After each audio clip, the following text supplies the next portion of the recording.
My recollection is that he took a lot of old pictures of old buildings in Singapore. I remember he was a great admirer of the old conference hall, the NTUC conference hall. So a lot of the things which he admired were actually not just the old things, but also the modern buildings.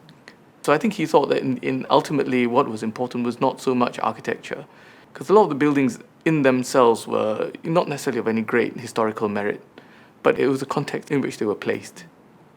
They were architecture of a certain era, those old houses. So he would just pick up a house that was sort of like a bit unusual. The features are very nice. He would just want to make a record of all the houses that was built in that era. The Emerald Hill houses, he used to photograph them and they were just part of the landscape. So the only thing I remember about Emerald Hill is that my sister went to school there. We used to go and pick her up. He wrote a book on Emerald Hill.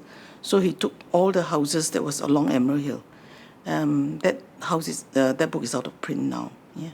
I think the other one was, we call it Peng is Yong An Park now.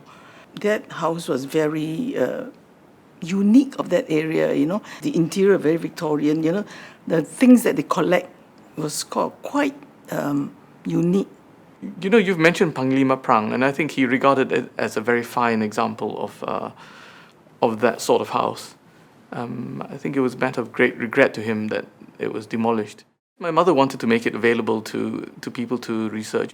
I had visited the National Library at that time, and then I realized that you all had really had a good setup, you know, to keep all his books intact. He had always wanted to give his collection intact to an institution. I thought it was appropriate that it should be in Singapore for Singaporeans who wants to do research to be able to look at his records, because it was a big collection.